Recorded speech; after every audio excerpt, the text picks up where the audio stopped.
இது கண்டிப்பாக ஒரு ஹாப்பியான news. NEET exam 23rd June அன்னைக்கு இன்னும் 10 நாளில் நடக்க போகுது. இது நடக்கிறதுக்கு காரணம் இந்த வீடியோ பார்த்துட்டு இருக்கிற ஒவ்வொருத்தங்களும். பிகாஸ் ஒரு 2-3 டேஸ்க்கு முன்னாடி நம்ம நீட் எக்ஸாமில் இருக்கிற முறைகேடுகளை பற்றி நம்ம பேசியிருந்தோம்.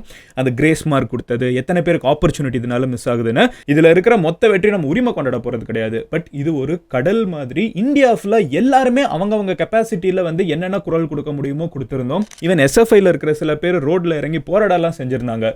இந்த மாதிரி நம்மளால் முடிஞ்ச குரலை நம்ம கொடுக்குறப்ப இதில் நீங்களும் அங்கம், நம்ம எல்லாருமே ஒன்றா சேர்ந்து இதை அச்சீவ் பண்ணியிருக்கோங்கிறதுக்கு first I am very very happy. இந்த மாதிரி நியாயமான மக்களோட கோரிக்கைகளை நீங்கள் நீட் எக்ஸாம் எழுதியிருக்கணும்னு அவசியம் கிடையாது, உங்கள் ஃப்ரெண்ட்ஸ் எழுதியிருக்கணும்னு அவசியம் கிடையாது. ஆனால் அதை நீங்கள் ப்ரொபகேட் பண்ணுறீங்க பார்த்தீங்களா, 4 பேர்கிட்ட போய் சேர்க்குறீங்க பார்த்தீங்களா, அது வந்து எனக்கு இந்த சேனலை பற்றினா மிகப்பெரிய பெருமையான விஷயமா இருக்குது. சும்மா ரேண்டமாக வியூஸுக்காக எதையோ பேசிட்டு போகாமல் இந்த மாதிரி சொசைட்டியை பற்றி எப்போவுமே நம்ம பேசணும்னு அவசியம் இல்லை. பட் அப்பப்போ பேசுகிறப்போ அது ஒரு இம்பாக்டை க்ரியேட் பண்ணுறப்போ கண்டிப்பாக ஜென்யூனாக ஹாப்பியாக இருக்குது. பட் உங்களுக்கு நிறைய கேள்விகள் இருக்கும். மதன் நீட் எக்ஸாமா? அப்போ அத்தனை பேருமே நீட் எக்ஸாம் எழுதணுமா மறுபடியும் கேட்டிங்கன்னா கிடையாது. அப்போ யார் யார் எக்ஸாம் மறுபடியும் எழுதுவாங்க அப்படிங்கிற எல்லா விஷயத்தையும் ஏன் இப்போ மறுபடியும் எக்ஸாம் எழுத போகிறாங்க, ஏன்னா இது வந்து எனக்கு தெரிஞ்ச for the first of its kind மாதிரி இருக்குது. நீட் எக்ஸாம் மாதிரி ஒரு விஷயம் இந்தியா ஃபுல்லாக நடந்து முடிஞ்சதுக்கப்புறம் இல்லை நீங்கள் மறுபடியும் நடத்தணும் அப்படின்னு சொல்லி மக்கள் சொல்லி அது அரசாங்கம், அதாவது NTA, அதாவது நேஷனல் டெஸ்டிங் ஏஜென்சி வந்து கேட்குறாங்கிறது ரொம்ப ஆச்சரியமாக இருக்குது.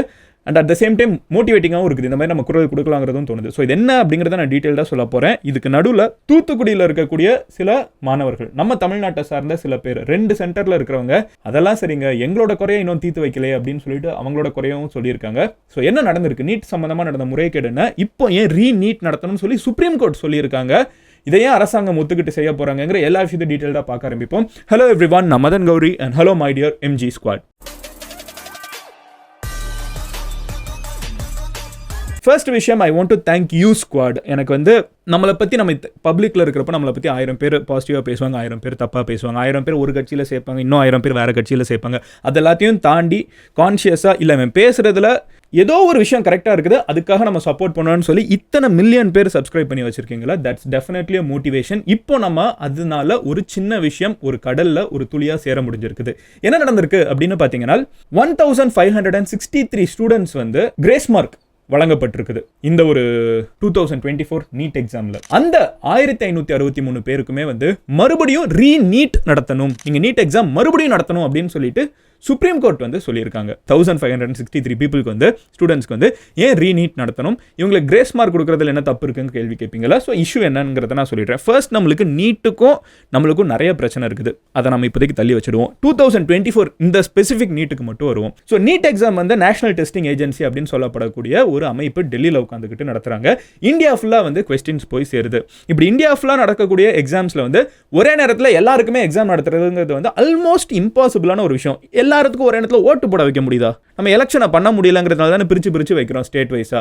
அப்போ நம்ம எக்ஸாம் அந்த மாதிரி வைக்கிறப்போ அங்கங்கே பிரச்சனைகள் நடக்கிறது ரொம்ப ஆப்வியஸான விஷயம். இந்த தடவை அந்த மாதிரி நடந்த பிரச்சனைகள் என்னென்னு பார்த்தீங்கன்னா, கொடுத்த ஆன்சர் ஷீட் இருக்கும்ல, அது வந்து கிழிஞ்சு போயிருக்கதா இருக்கட்டும், கொஸ்டின் பேப்பர் வந்து கொடுக்கறதுக்கு டைம் ஆனதாக இருக்கட்டும், கொஸ்டின் பேப்பர் கொடுக்குறப்ப கிழிஞ்சு போன கொஸ்டின் பேப்பராக இருக்கட்டும், இதெல்லாம் சரி பண்ணி பசங்க கிட்ட ப்ராப்பரான கொஸ்டின் வந்து அதுக்கப்புறம் எக்ஸாம் அவங்க ஆரம்பிச்சு டயத்துக்கு முடிக்க முடியாமல் சீக்கிரமாக முடிஞ்ச காரணத்தினால அந்த பசங்கள்லாம் கோர்ட்டுக்கு போய் எங்களுக்கு கிரேஸ் மார்க் வேணும், ஏன்னா இது எங்கள் மேலே இருக்கிற தப்பு இல்லை, எக்ஸாம் நடத்துறவங்க வந்து ஒழுங்கான கொஸ்டின் பேப்பர் வந்து எங்களுக்கு ஒழுங்காக கொடுக்கல, கிழிஞ்சு போன கொஸ்டின் பேப்பர் கொடுத்துட்டாங்க, எங்களுக்கு கிழிஞ்சு போன ஆன்சர் ஷீட்டை கொடுத்துட்டாங்க, கொஸ்டின் பேப்பர் வந்து லேட்டாக கொடுத்துட்டாங்க, இதெல்லாம் எங்களை மீறின பிரச்சனைகள், அதுக்கு எங்களுக்கு கிரேஸ் மார்க் கொடுக்கணும்னு கேட்டப்போ த கிளைம் என்னன்னு பார்த்தீங்கன்னா, ஜென்ரலாக கவர்மெண்ட் ரொம்ப சப்போர்ட் பண்ணி பேசக்கூடிய சாய் தீபக் அப்படிங்கிற அட்வொகேட் வந்து அவர் சொன்னது என்னன்னு பார்த்தீங்கன்னா, சுப்ரீம் கோர்ட் முன்னாடி நின்றுட்டு 70லேருந்து 80 கிரேஸ் மார்க் வரைக்கும் கொடுக்கப்பட்டிருக்கும்னு சொல்கிறாங்க.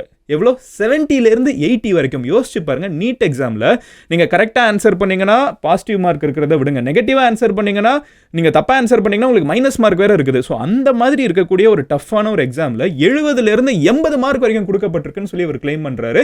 ஏகப்பட்ட ஸ்டூடெண்ட்ஸோட அப்பா அம்மா வந்து இந்தியா ஃபுல்லாக இருக்கிறவங்க சுப்ரீம் கோர்ட் நாடி என்னங்க இந்த தடவை ரிசல்ட்டில் வந்து இந்த மாதிரி கிரேஸ் மார்க் கொடுத்ததோட ரிசல்ட்டாக பார்த்தீங்கன்னா 67 பேர் வந்து 720க்கு 720 எடுத்திருக்காங்க. யோசிச்சு பாருங்க, 2021 3 பேர் எடுத்திருக்காங்க ஃபுல் மார்க்கு, 2022 யாருமே எடுக்க முடியல. போன வருஷம் 2 பேர் எடுத்திருக்காங்க. அப்போது 3 இயர்ஸ்க்கு முன்னாடி 3 பேர், போன 2 இயர்ஸ்க்கு முன்னாடி 0, யாருமே எடுக்க முடியல ஃபுல் மார்க் 720க்கு. போன வருஷம் 2 பேர், இந்த வருஷம் பார்த்தீங்கன்னா 67 பீப்புள் எடுத்திருக்காங்க. அதில் 44 பேர் வந்து இந்த மாதிரி கிரேஸ் மார்க் எடுத்து வாங்கினவங்க அப்படின்னு சொல்கிறாங்க. அப்படி பார்த்தா கூட மீதி 26 நினைக்கிறேன், சம்திங் 20+ நம்பர்ஸ் வந்து எப்படி அந்த மார்க் எடுத்தாங்கன்னு நம்மளுக்கு தெரியல, அது வேற பிரச்சனை. பட் ஸ்டில் இந்த மாதிரி கிரேஸ் மார்க் வாங்கி எல்லாருமே டாப்பர் ஆயிட்டாங்கன்னா மீதி இருக்கிற பசங்களை வந்து நியாயமா எக்ஸாம் எழுதி அந்த 60-70ங்கிறது எவ்வளோ பெரிய கேப்பாக இருக்கும். ஸோ அப்பா அம்மா நிறைய பேர் வந்து கோர்ட்டை நாடுறாங்க. இந்த கோர்ட் வந்து யார் யாருக்கு கிரேஸ் மார்க் இந்த மாதிரி கொடுத்துருக்குன்னு கணக்கெடுக்கிறப்போ 1563 ஸ்டூடெண்ட்ஸ் ஃப்ரம் குஜராத், சத்தீஸ்கர், ஹரியானா, மேகாலயா இந்த மாதிரி இருக்கிற இந்த ஸ்டேட்டில் இருக்கக்கூடிய இந்த 4 ஸ்டேட்டில் இருக்கக்கூடிய ஸ்டூடெண்ட்ஸ்க்கு தான் வந்து இந்த மாதிரி கிரேஸ் மார்க் வந்து போயிருக்குது. இது வந்து கிளைம் தான் 70 to 80 இருக்குங்கிறது. பட் இந்த 4 ஸ்டேட்லேருந்து போயிருக்குது. இது சாய் தீபக் அவர்கள் வச்சிருக்காங்க. 1563 பேருக்கு வந்து இந்த மாதிரி கிரேஸ் மார்க் போயிருக்குன்னு தெரிஞ்சவொன்னா அவங்க என்ன சொல்கிறாங்கன்னா, உங்களுக்கு வந்து கொஸ்டின் பேப்பர் கொடுக்குறதுல பிரச்சனை இருக்குனாலோ, இல்லை வந்து உங்களுக்கு இந்த மாதிரி கொஸ்டின் பேப்பர் லேட்டாக கொடுத்துட்டீங்கனாலோ, இல்லை கிழிஞ்ச கொஸ்டின் பேப்பர் கொடுத்துட்டீங்கனாலோ, அதை சரி பண்ணுறதுக்கு ஒரு டைம் ஆச்சுனாலும் அவங்களுக்கு நீங்கள் மறுபடியும் தானே எக்ஸாம் வைக்கணும். அதுக்கு பதிலாக நீங்கள் எப்படி கிரேஸ் மார்க்கை இவ்வளோ அள்ளி தெளிக்க முடியும்? இத்தனை பேர் வாங்கி வச்சிருக்காங்க, இதில் பிரச்சனை இருக்குது, நீங்கள் ரீநீட் அவங்களுக்கு நடத்தணும் அப்படின்னு சொல்லியிருக்காங்க. இந்த ரீநீட் எக்ஸாமில் வந்து இவங்க கண்டிப்பாக மார்க் கம்மியாகிறதுக்கு நிறைய வாய்ப்பு இருக்குது. ஏன்னா 70-80 மார்க்லாம் அவ்வளோ ஈஸி கிடையாது நீட்டில். நீங்கள் யோசிச்சு பாருங்க, that's crazy number of marks. So இந்த ஒரு அட்ஜஸ்ட்மெண்ட்னால என்ன ஆகும்னு பார்த்தீங்கன்னா, ப்ராபப்ளி இப்போ நீட்டில் வந்து அந்த கட் ஆஃப்குள்ளே போகாத பசங்க, சீட்டு கிடைக்காத பசங்க நிறைய பேர் பின்னாடியிலேருந்து முன்னாடி போக வாய்ப்பு இருக்குது. ஏன்னா அவங்களுமே ப்ராப்பராக இவாலுவேட் பண்ணப்படுறாங்க. இப்போ இதுக்கு நடுவில் இது மட்டும் தான் பிரச்சனையா அப்படின்னு கேட்டிங்கன்னா கிடையாது. இது இப்போ அட்ரஸ் பண்ணப்பட்ட பிரச்சனை. இது நடக்கிறதுக்கே நம்ம வந்து நாக்கு தள்ளிடுச்சு. நம்ம இந்தியா ஃபுல்லாக நம்ம பேசினது நான் சொன்ன மாதிரி கடலில் இருக்கிற ஒரு துளி. இந்த மாதிரி இந்தியா ஃபுல்லாக நிறைய பேர் பேசினாங்க. மிகப்பெரிய லாயர்ஸ் போய் சுப்ரீம் கோர்ட்டில் வாதாடி தான் நம்மளால் இதவே அச்சீவ் பண்ண முடிஞ்சிச்சு. அடுத்து நீங்கள் ஒன்று கவனிக்க வேண்டியது என்னன்னு பார்த்தீங்கன்னா, தூத்துக்குடியில் மொத்தம் வந்து 3 சென்டர் இருக்குது, ஓகேவா, நீட் எக்ஸாமுக்கு. இந்த 3 சென்டரில் 2 சென்டரில் வந்து எக்ஸாம் வந்து நடக்குது. எல்லாருமே எக்ஸாம்ஸ் எழுதி முடிச்சுட்டு வெளியே வந்துடுறாங்க. வந்ததுக்கப்புறம் பசங்க வந்து திடீர்னு மீடியாவை பார்த்து ஒரு விஷயம் சொல்கிறாங்க. என்னன்னு பார்த்தீங்கன்னா, நாங்கள் எக்ஸாம் முடிச்சுட்டு வெளியே வந்ததுக்கப்புறம் ஆன்சர் கீழே ஒரு இதுதான் சரியான ஆன்சர், அதெல்லாம் நாங்கள் செக் பண்ணி பார்க்குறோம். அப்போ தான் எங்களுக்கு ஒன்று தெரியுது, எங்களுக்கு வந்து கொஸ்டின் பேப்பருக்கும் ஆன்சர் கீழே இருக்கக்கூடிய கொஸ்டின்ஸுக்கும் ஆன்சர்ஸ்க்கும் சம்மந்தமே கிடையாது. பேசிக்காக எங்களுக்கு வந்து கொஸ்டின் வந்து இந்தியாவில் வேறு யாருக்குமே வரல. இந்தியா ஃபுல்லாக ஒரு கொஸ்டின் வந்துருக்குது. இந்த மாதிரி 1-2 சென்டருக்கு மட்டும் வேறு கொஸ்டின் வந்துருக்குது. ஒரு கொஸ்டின் கூட மேட்ச் ஆகலை அப்படின்னு சொல்லிட்டு தூத்துக்குடியில் இருக்கிற சில மாணவர்கள் வந்து நியூஸில் மாலை முரசுலலாம் பேசுகிறத பார்க்க முடியுது. 2 சென்டரில் இந்த பிரச்சனை இருக்குங்கிறாங்க. யோசிச்சு பாருங்கள், ஒரு common entrance exam. Common entrance எக்ஸாமோட கோலே என்ன? காமனாக இருக்கணுங்கிறது தானே. இந்தியா ஃபுல்லாக ஒரு எக்ஸாமு, தூத்துக்குடியில் மட்டும் வேறு எக்ஸாமாக இருந்தால் எப்படி இருக்கும், கொஸ்டின்ஸ் வேறையாக இருந்தால் எப்படி இருக்கும், அந்த மாதிரி ஒரு சம்பவம் நடந்திருக்கு. அது எப்படி இவங்க சொல்கிறாங்கன்னு பார்த்தீங்கன்னா, ஜென்ரலாக ஒரு எக்ஸாம் ஜென்ரலாக என்ன ஆகும்னு பார்த்தீங்கன்னா, இந்த கொஸ்டின்ஸ்லாம் இருக்குல்ல, நேஷனல் எக்ஸாம்ங்கிற பட்சத்தில் இந்த கொஸ்டின்ஸ் எல்லாம் வந்து பேங்க்கோட லாக்கரில் போய் பத்திரமா வச்சுடுவாங்க. ஃபார் எக்ஸாம்பிள் எஸ்பிஐயில் இருக்கும், கனரா பேங்க்கில் இருக்கும், இந்த மாதிரி கவர்மெண்ட் பேங்க்ஸோட லாக்கர்லலாம் கொஸ்டின்ஸ் வைக்கப்பட்டிருக்கும். அன்னைக்கு காலையில் வந்து இந்த பேங்க்கில் இருக்கிற கொஸ்டின் எடுத்து எக்ஸாம் நடத்துங்கன்னா நடத்திடுவாங்க.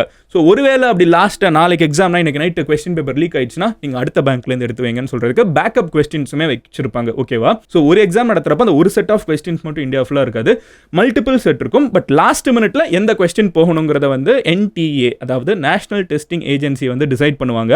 இந்த நீட் எக்ஸாம் நடத்துறவங்க, அவங்க நீட் மட்டும் இல்லை, இந்த மாதிரி ஏகப்பட்ட எக்ஸாம்ஸ், இந்த நேஷனல் லெவல் எக்ஸாம்ஸ் இவங்க தான் நடத்துறாங்க. ஸோ அவங்க டிசைட் பண்ணுவாங்க, ஓகே இதெல்லாம் தான் போகணும்னு. ஸோ அந்த மாதிரி டிசைட் பண்ணுறப்ப என்ன ஆகுதுன்னு பார்த்தீங்கன்னா, தூத்துக்குடியில் வந்து வேறு கொஸ்டின் பேப்பர் வந்துருச்சு.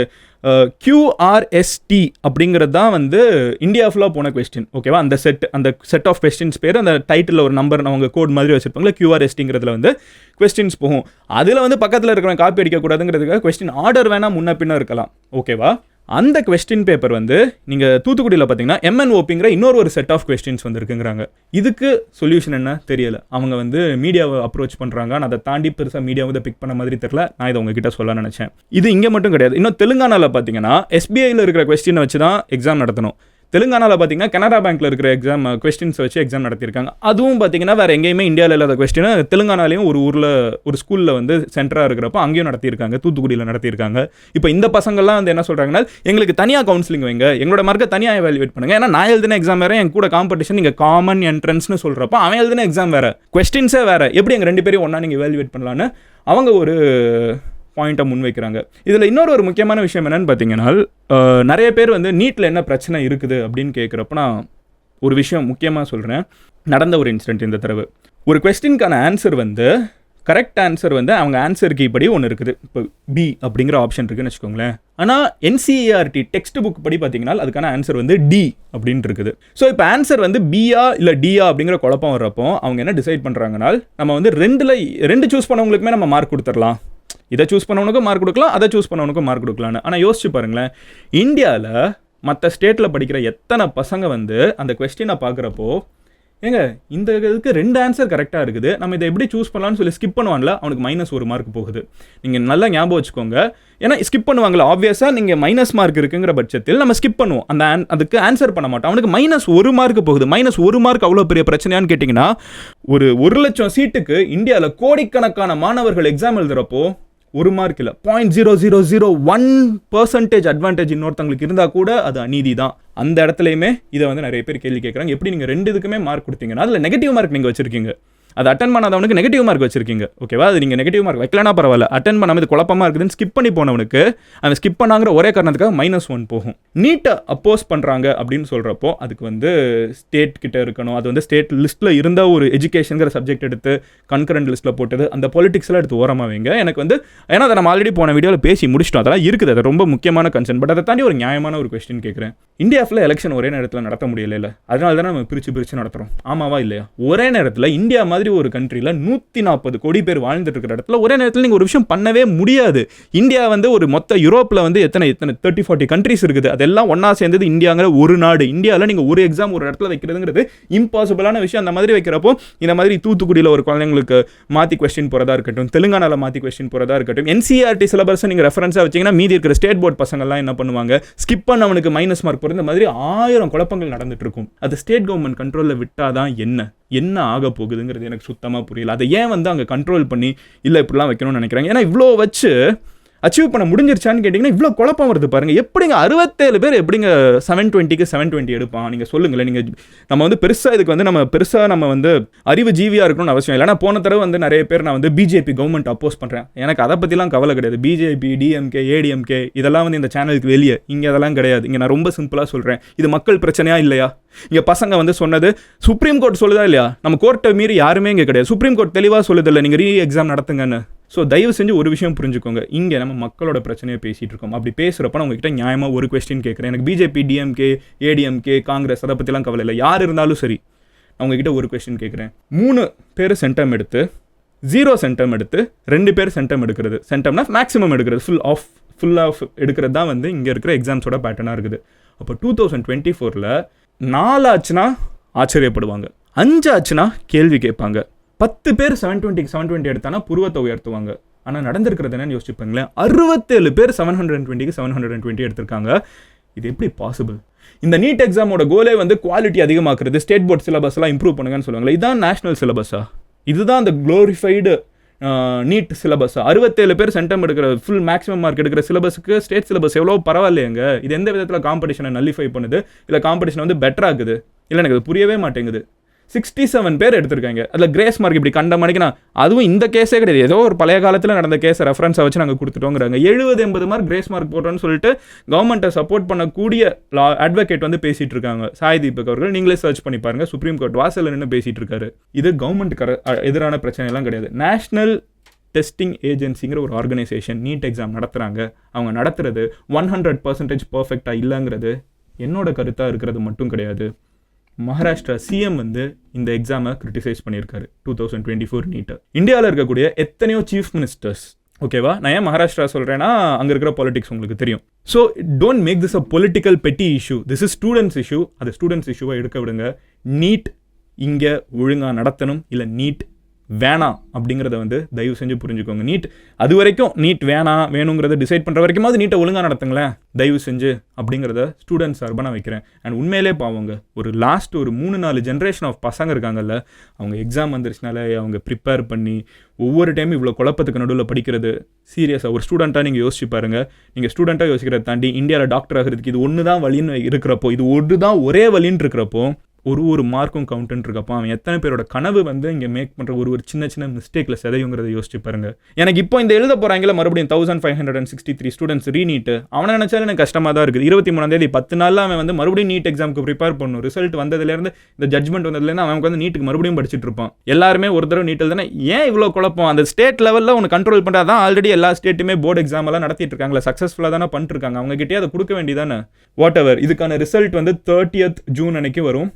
அதுக்கப்புறம் இந்த பசங்களுக்கும் 1563 பீப்புளுமே வந்து கவுன்சிலிங்கில் ப்ளேஸ் பண்ணப்படுவாங்க. அவங்களோட மார்க்ஸ் அட்ஜஸ்ட் பண்ணப்படும். இந்தியாவில் மறுபடியும் ஓவரால் டைனமிக்ஸ் எல்லாமே வந்து நீட் எக்ஸாமை பொறுத்தளவுக்கு மாறுங்கிறது 2024 இப்போ இருக்கிற நிலைமை. இந்த வீடியோ வந்து உங்கள் ஃப்ரெண்ட்ஸ் நிறைய பேர்கிட்ட ஷேர் பண்ணுங்கள். இந்த வீடியோவோட முக்கியமான கோல் என்ன அப்படின்னு பார்த்தீங்கன்னா, அண்ட் இன்னொன்று சொல்கிறேன், ஹரியானாவில் ஒரே சென்டரில் வந்து 6 பேர் 720 மார்க்ஸ் எடுத்திருக்காங்க ஒரே சென்டரில்.